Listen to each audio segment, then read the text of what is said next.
Welcome to the most incredible marketing show ever. The show where each week a panel of respected marketing strategists, all trained and certified by the legendary Dan Kennedy, share their wisdom, experience, strategies, and insights on how to use Dan Kennedy's philosophy on business and marketing in any type of business, and that you can apply to your business immediately. Here's your host, Craig Valine. Hello and welcome to the most incredible marketing show ever. I'm your host, Craig Valine, and with me today again is my expert panel of Dan Kennedy certified independent business advisors. Hello, everybody. Welcome to the show. From our past, I think it's 15, 16 years ago, 2007 is when I first got involved with the IBA program. And even before that, it was 10, 12 years earlier that I got involved with Dan Kennedy. But, there are common questions that used to come up in the marketing letter and at our local chapter meetings. And so we're going to cover some of those today. And so the first question for today is, how can small businesses leverage direct mail marketing to achieve significant results? And what are some best practices for doing so? We know Dan is very big on direct mail. So Chuck, let's start with you today. What's the importance of direct mail for a small business owner and how can they leverage it?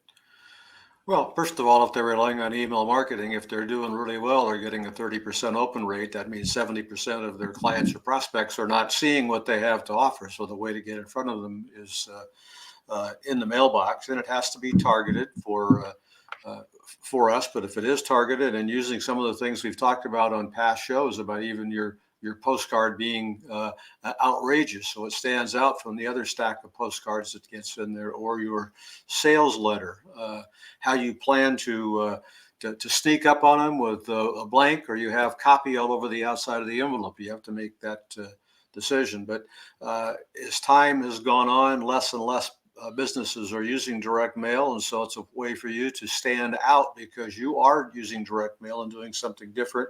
But I will caution everybody that if you're going to start a direct mail campaign, do it quick, because we get closer to the political season, they will become the biggest pile of junk mail that we ever seen. Yeah, and that's important to say, because one of the things that we always talk about is tie your message into what's currently happening in the prospect's mind. What if we tie into the political campaigns? Does our piece get lost, or does it work? What do you think, Ben? I think it would go along the lines for me of if I got some mail and it was like, aren't you glad this is not another piece of political mail?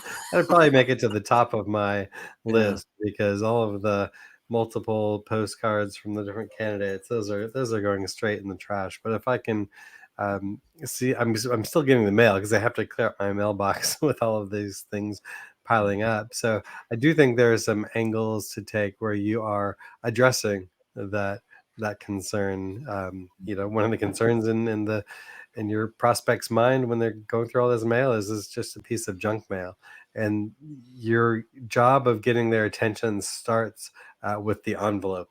It starts with the messaging that's right there, just to try to get them to open it. Because I don't know about you, but I do that when I get my mail. It's like, flyer, bill. Oh, what's this? This might look interesting. Let me look at that.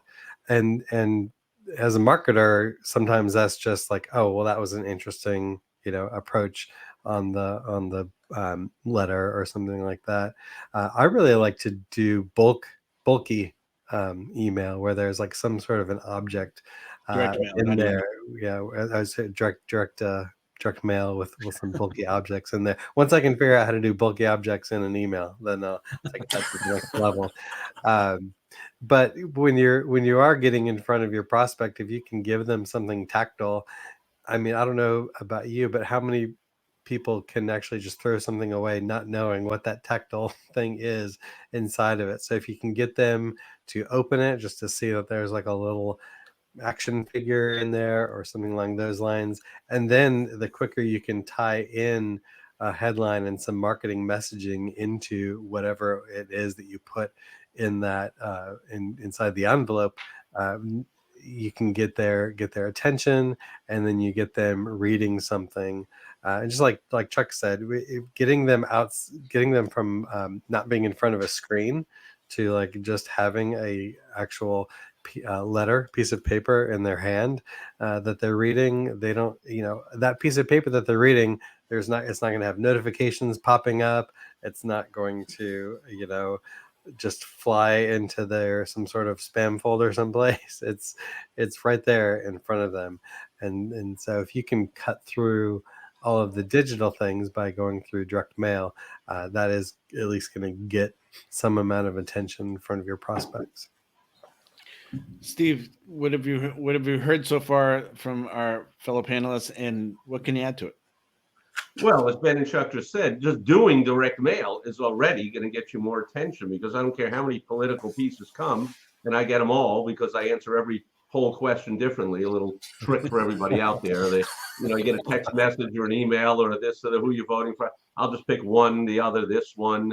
And so now I get every single piece from everybody. I'm on a ton of business mailing lists. I have my clients that are sending me their stuff, and still I get very little mail coming in. So the way I look at it, in the old days when email first came out, remember the old "you've got mail"? It was like, holy mo, I got an email. It was like I bet the open rate of email was 100%. And direct mail, you got a pile of crap every single day. And yeah, we had to fight and make it outrageous and make it bulky and fight for their attention.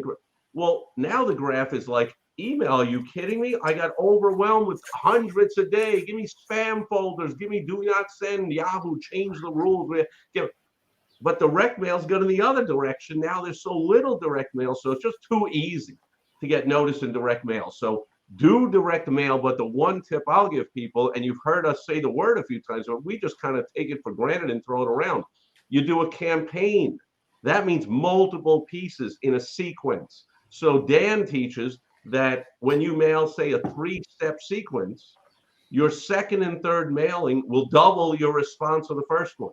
So a caution, if you get no response for the first one, I can take on my calculator and double zero, still zero. So if you get no response for the first one, don't be sitting there going, well, Steve said send out a second and a third one. Yeah, no, I did not.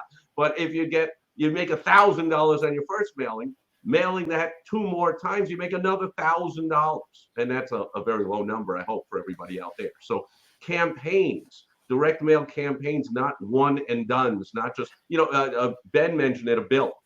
Like, we're entrepreneurs, there's ups and downs. So during the cash flow downs, do you ever miss a payment on a bill? Did you only get it once? Do you really think the electric company, the phone company, or whoever the heck is just sends you, hey, your bill is due, and then within the next 90 days, you never hear from them again if you didn't pay that thing? What, are you kidding? They're doing a campaign. Here's a second notice. Here's the third notice. So come on, wake up, do the same thing. Multiple step campaigns will get you responses. You'll fall in love with direct mail. And yeah, you're going to be pretty much the only one in your area with the choices that people have that's doing direct mail. So you'll get noticed. That also has a pass around factor. People will say, like, check this thing out, or they'll put it up on the refrigerator, and people visiting by will say, what's that thing? And I want to be with that company that sends out fun stuff and does something everyone else doesn't do. So there's every reason in the world to do direct mail, and there's basically no reason not to do it. So one of the things, number one, to allude to what you just said, Dan Kennedy created the magnetic marketing toolkit, and he emulated the collection agency mailings, right? So here's my letter. Here's a letter. You owe this money. Here's the second letter. Hey, I sent you a letter. Here's a copy of the letter. You still owe us money. Hey, have you lost this? Here, I mean, and by the way, that can be as simple as that. Hey, here's a copy of the letter that I sent you first. Did you miss it? Here it is. Or handwritten notes, copy doodles, things like that. But there are examples everywhere to learn from. But the collection agency was pretty good. So and I mentioned email. People have brought that into the email world. So if you ever sign up for a webinar or somebody selling a launch or something, you're going to get a day 1 email, a day 2 email, day 3. You got 4 hours left. You got 2 hours left. Multiple steps. You just do the same thing with direct mail. Right. The principles of direct marketing never change, and it's just applied to a different media, right? So just staying on this topic, the local brick and mortar or the local entrepreneur is saying, I've tried direct mail, it doesn't work. What do they have to do to make it work? Give 1 or 2 tips. You've all kind of given great tips, but think of one that you haven't already. So in my case, you know, I will go right to it. One of my first clients was a carpet cleaner, and that happened to be in Dan's Magnetic Marketing Toolkit example of guy going, hey, we mailed all these people and nobody replied, not one response. So he goes, let's hop in the car and drive by the neighborhood that you mailed to. And he went to, and it was a bunch of trailers. It was a bunch of, people who would not necessarily invest in carpet cleaning, right? So the tip there was like, hey, who is your ideal client? And let's find where they are and let's mail to them, whether it's through a list or geographic neighborhood or whatever. So that would be one point. Chuck, give me another good tip for a local entrepreneur who wants to get better results from the direct mail. Sure.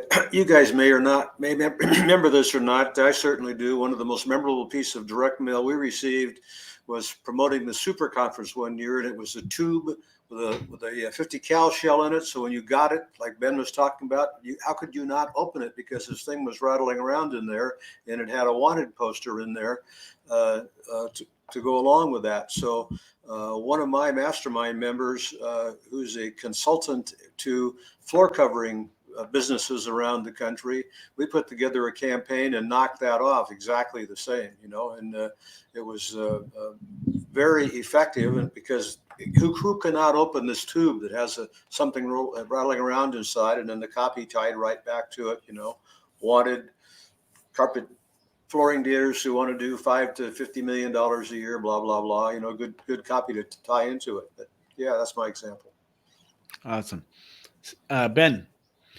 Yeah. And to piggyback on what Chuck just said, taking other marketing ideas and implementing them for yourself is completely fine. You have permission. Like, obviously you're not with like copyrighted type of things, but there's nothing new under the sun. So you don't have to invent some sort of a new approach to it. You can mimic other direct mail that's getting your attention. But one of the things, to go back to what you were saying, Craig, is in terms of who you're sending this direct mail to, you can start with your current customer list of people that you have that have bought from you before, and you have their information, you have their address. What else are you offering that they might want, or is it time for them to come back in and renew? So this is like a warm audience of people that already know you.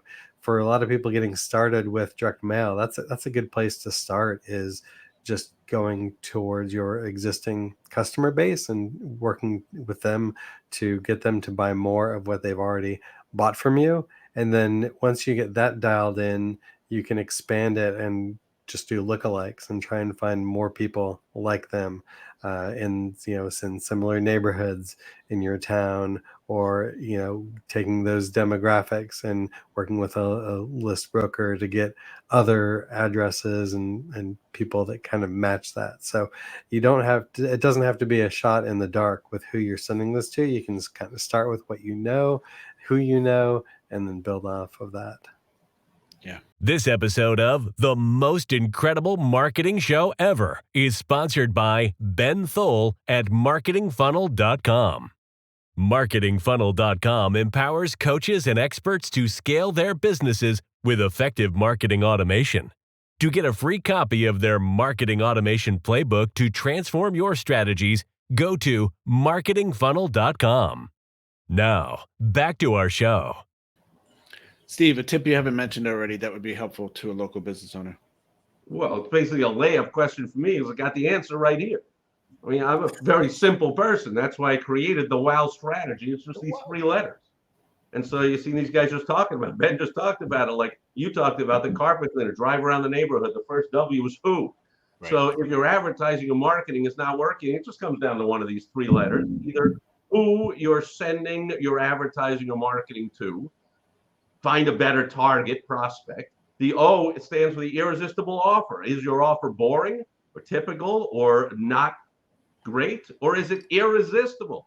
So make your offer more irresistible and send it back to the right people. Or if that offer is fantastic, you send it to the wrong people, you get no results. So you got to have the right who, and you got to have an irresistible offer. And then finally, the last W is the ways that you use to get that irresistible offer in front of that ideal target who. So that might be direct mail, it might be an email, might be knocking on their door in person, it might be a phone call, a text message. There's a million different ways to do it. With technology, is a new one every day. There's a new social media site. You can do videos, you can do short videos, long videos, this, that, whatever. But it all comes down to those three things. I tell all my clients, and I haven't had one come to me since that this doesn't work, that if your advertising and marketing is not getting the results you want, it's either one of these three things or a combination of two of them or all three. But you get those three things right, and you're having fun and you're making money.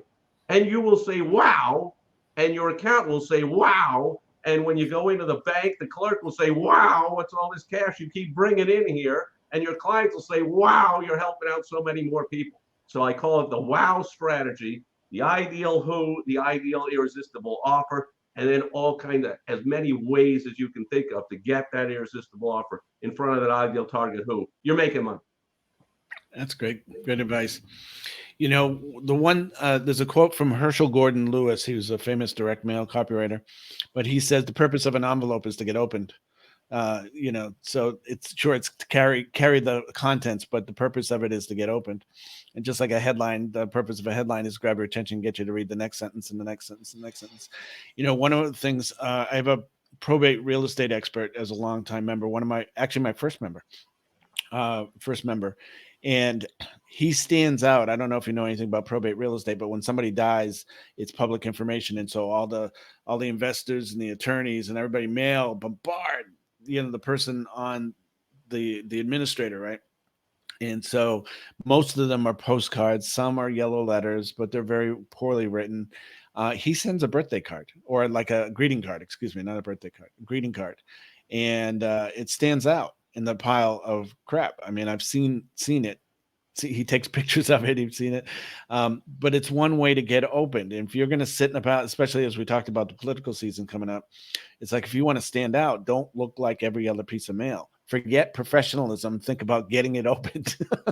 I mean, don't send crap, but don't think about your image or anything like that. Think about, is it professional or not? Will it get opened? You know, and it's critical. So this is a great topic. I want to end with one more question. If people wanted to learn how to learn more about how to do direct mail, do you have a favorite book, or do you have a suggestion on what they should read? Chuck, let's start with you. Well, I think there's a whole series that Dan Kennedy has written that would fit that niche. You know, the early ones about the sales letters and Ultimate Sales Letter. Great information there, and also some of the old newsletters. I'm drawing a blank on the gentleman's name. He's out of Southern Oregon, out of Medford area in Oregon. You know who I'm talking about? Craig Simpson. Craig Simpson, yeah. He's got a book on direct mail. It's quite good, because he has mailed literally millions and millions of pieces for his clients. I became acquainted with him. There was a guy in Grants Pass, Oregon, who positioned himself as being kind of the cowboy type, but he was teaching how to trade commodities. Yeah, I remember. Craig wrote all the sales letters for that and mailed them all out for them, and to start with it anyway, initially. So it's good stuff. It was good writing. I bought that course. I never did anything with it, but I bought it. I did something with it. Did very well with it until 9/11, when everything was closed for a few days, and everything you had opened up earlier and lower. I mean, jeez. Steve, what book would you recommend somebody read, other than the ones you've already held up today, the outrageous advertising books? Well, I haven't held those up, but those are behind me. I have, and I might have a couple here, but I got a whole bookshelf of direct mail books. I just recommend go to Amazon.com. I'd say your local bookstore, but they don't have all the books. So go to Amazon.com, type in direct mail, and you'll get all the classics, which have example after example of direct mail. If I knew this was going to be the question, I would have taken all the books off that shelf and just put them right here. You got Victor Schwab and Denny Hatch And I don't know, there's all these collections of the best 500 direct mail letters ever mailed. I mean, if you can't get an idea from reading through the Robert Collier letter book, I mean, on and on and on. There's just books of direct mail letters. Yeah, Dan Kennedy's Magnetic Marketing Toolkit. They're just books of letters. If you can't find one that you can shoehorn, I mean, it's likely there's one in your exact industry, but if you can't find one to shoehorn, you're just not thinking straight, and you need to get help from somebody else to bounce some ideas off of, like I've talked about in other episodes. But it starts with just filling your head with as many examples as possible, because the worst thing you can do is start with a blank sheet of paper and go, how am I going to write out a 10-page sales letter? Cut that out. Just go get the proven ones that work. There's plenty of books about them, and just redo them a little bit for yourself. Don't copy them word for word, of course, but you redo them for yourself. That's the surest way. You're still not guaranteed to have success, but that's the best way to start. Copy, model, success. Plenty of books on it. Great. Ben, do you have a favorite book, or one that you recommend? I think the best resource is your very own mailbox, in terms of opening that up and first understanding, as you're just kind of doing your natural sorting, what you're kind of moving to the top. And then when you're at other people's houses, like, be a little snoopy and try and see what's on top of their pile of mail. Just be aware of how people are prioritizing it. Greeting card goes to the top, the postcard from the political person goes to the bottom. All of these things. If it's a bill, that probably goes over to the side, but at least you might be prioritizing that bill if it looks a little bit extra urgent. So there might be something there, as we talked about with pulling in hints from mail campaigns from the bill collectors. But just start noticing what that is. And if you're not getting a lot of mail, start signing up for some things. Start signing up for some magazines. Start getting on some lists, and just see what kind of things you're getting in your mailbox. And I think that's one of the best places to start. Yeah, Steve alluded to it. Well, reading the classics is very important. How to Write a Good Advertisement, Victor Schwab, Tested Advertising Methods, John Caples. These are the books that I read in the beginning. When I started out in 96, 97, and that's when I found Dan a little bit earlier than that, but that's when I bought his Magnetic Marketing Toolkit. But the book that I found in a Bucka bookstore, which again ties to my origin story that we spoke of in previous episodes, even not a book on direct mail, it talked about the critical marketing triangle: message, market, media. And then it tied into the Robert Collier principle, which is tie your message into what's currently occurring in the prospect's mind. So I think that shaped me pretty much into designing things. But, one suggestion I would have for anybody, which Ben alluded to it, is create a swipe file of things that grab your attention. I have a big, huge box of stuff, some from Glazer Kennedy, some from Glazer Kennedy students, some from gurus, and just some that come across my desk. There's one air conditioning company in Southern California that would mail a letter that appeared to be like a Dan Kennedy style letter. So I kept it. And then he would mail again and again and again and again. And so religiously he did that, and he had a nice irresistible offer. So we used them and they were good for once. And then the second time they were good. So last suggestion is make sure you fulfill your promises with whatever you're doing. They were good the very first time. Afterwards, they were not good, and they didn't keep their promises. But listen, we're out of time, so we have to end. And again, I thought we'd get through a few more questions, but this topic, again, is something that we could talk on and on and on about. But anyway, we will talk about it again, I'm sure, in some future episodes. I want to thank everybody for listening or watching this episode, and thank my great panel of expert guests, Dan Kennedy, Certified Independent Business Advisors. We meet on we meet every Thursday, right? Every Thursday we have a new episode, and we have a free gift for our fans of the show at mostincrediblemarketingshowever.com. There is a free gift from everybody here in this particular episode, as well as other episodes. So go grab your free gift. And if you are on YouTube, you can follow us at Most Incredible Marketing Show. And again, we have episodes every Thursday. So I want to thank everybody. Thanks again for your input, and we will see you next week. Bye now. Thank you for joining us this week on The Most Incredible Marketing Show Ever. New episodes are available every week on Thursdays. To receive a free gift pack from our expert panelists and get access to show notes from previous episodes, be sure to visit our website, www.mostincrediblemarketingshowever.com.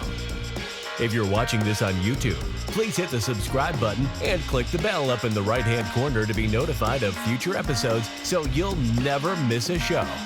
While you're at it, if you found value in this show, we'd appreciate you clicking the like button and leaving a comment on what big aha you got during the show. That's it for today's episode. See you next week.